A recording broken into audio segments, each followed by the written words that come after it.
Buenos días, queridos estudiantes. El día de hoy tenemos una nueva clase de historia, siendo el 2 de noviembre del año 2020. Objetivo es identificar las manifestaciones culturales a partir de la descripción del contexto histórico en que se originaron para distinguir cuáles de esos elementos son parte de nuestra identidad latinoamericana y ecuatoriana en la actualidad. Continuando con la unidad 4 en el surgimiento de la modernidad. Observamos la expansión napoleónica y la Europa napoleónica. Napoleón construyó un gran imperio luchando contra las potencias europeas aliadas. Gran parte de su éxito se debió sobre todo a su capacidad de estratega, ya que tenía una gran habilidad para mover grandes ejércitos y a la superioridad del ejército francés. En la Europa napoleónica, en los países conquistados por Napoleón, se difundieron las ideas revolucionarias, se desmanteló el absolutismo, se redactaron constituciones, se propagaron el liberalismo y los principios de libertad e igualdad. Pero por otro lado, el sometimiento a la ocupación militar despertó también los sentimientos nacionales de rechazo popular a la invasión. De esta manera, en numerosos países como España, aquellos que se rebelaron contra la ocupación francesa lo hicieron esgrimiendo precisamente los ideales revolucionarios franceses. Como causas observamos el caos de la Francia post-revolucionaria, la mala economía e inestabilidad política. En las consecuencias, básicamente, durante esta época napoleónica, el continente europeo se vio en una serie de guerras, se reavivó por un tiempo el orgullo francés. Consecuencias en la actualidad, algunas de estas leyes que implementó en los países conquistados, el Código de Napoleón se sigue usando. Muchos estados modernos son laicos, aspecto que promovió Napoleón. Dentro de las principales, porque es extenso todo lo que nos dejó Napoleón en cuanto a leyes. Observamos en el imperio napoleónico. Tenemos nosotros que empieza su declive, la derrota de Napoleón en Waterloo y el fin de su imperio francés. El retroceso francés ante los rusos en 1812 trajo similares repercusiones en otros dominios de Napoleón. Países como España, Reino Unido y Portugal levantaron una contraofensiva contra los soldados de Napoleón. Esta ofensiva fue bastante fructífera para dichos países y obviamente desastroso para el emperador de aquel entonces, Bonaparte. El golpe de Estado de Napoleón, mantener los cambios principales de la revolución, aunque recuperando el orden y estabilidad interior, persiguiendo a realistas que quieren una vuelta. Los jacobinos que quieren profundizar la revolución promulgó un código civil que recoge los principios de libertad, igualdad, derecho y propiedad, sustituyendo a la pluralidad de legislaciones del antiguo régimen.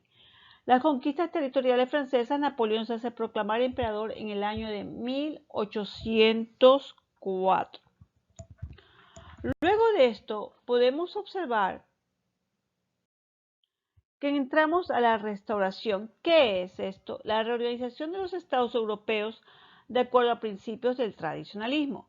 ¿Qué pretende? Pues es un intento de establecer los principios del antiguo régimen, poner fin a la expansión de ideas liberales. ¿Quiénes? Las grandes potencias europeas. ¿Y cómo? El Congreso de Viena en 1815, la Santa Alianza, el Cuádruple Alianza, después Quíntuple. Esta restauración, tras la derrota de Napoleón, los representantes de los estados europeos liderados por las principales potencias absolutistas, Reino Unido, Austria, Prusia y Rusia, se reunieron en el Congreso de Viena en 1814 y 1815. Pretendían recuperar el control de Europa, volver a las estructuras del antiguo régimen. Querían dejar atrás los principios de la Revolución Francesa, el liberalismo y el nacionalismo, a la vez controlar y vigilar a Francia para impedir un posible relacionamiento de su imperio. Observamos que hubo una restauración de las monarquías absolutas, hubo un equilibrio político, hubo un restablecimiento y una remodelación del mapa de Europa. Ampliaron sus fronteras con la incorporación de nuevos territorios. Tenemos aparte a Olympia de Gauss, la Declaración de Derechos de la Mujer y de la ciudadana. En la Declaración de los Derechos de la Mujer tenemos como preámbulo que las madres, las hijas y las hermanas representantes de la nación piden ser constituidas en Asamblea Nacional, considerando que la ignorancia, el olvido o el desprecio de los derechos de la mujer son las únicas causas de las desgracias públicas, de la corrupción de los gobiernos. Por ello han resuelto exponer en una solemne declaración los derechos naturales, inalienables, sagrados de la mujer, Olimpia de Gouges, en 1791. Pues esta dama, sin lugar a dudas, es la revolucionaria más importante e interesante en la historia de las revoluciones que marcaron el inicio de la contemporaneidad en Occidente. Nació en Montauban en 1748, murió en París en 1793. Su verdadero nombre fue Marie Gousse, precursora del feminismo y prolífica escritora de obras de teatro, novelas y obras de contenido político. Redactó la Declaración de los Derechos de la Mujer y la Ciudadana. En respuesta a su declaración, que reivindicaba la igualdad de derechos del hombre y la mujer, fue juzgada y condenada a muerte en la guillotina. Tenemos luego, observamos los alcances, las limitaciones de este proyecto napoleónico.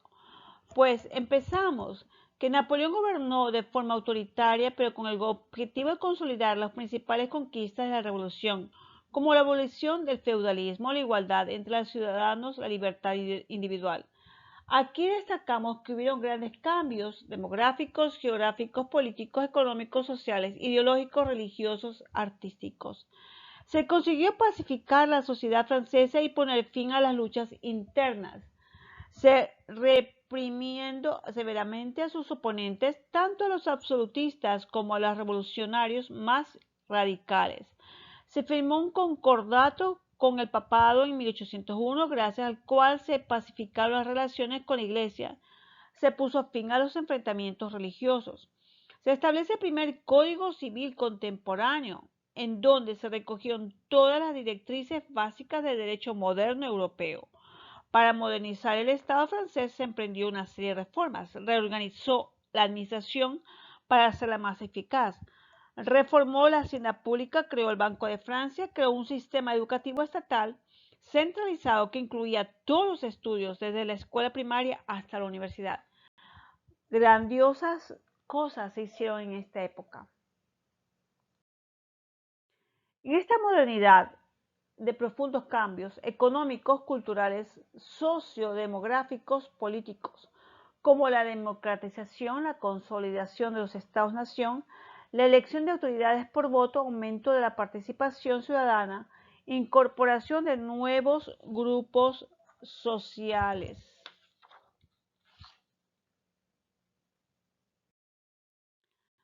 No me digas las horas que trabajas, dime qué consigues.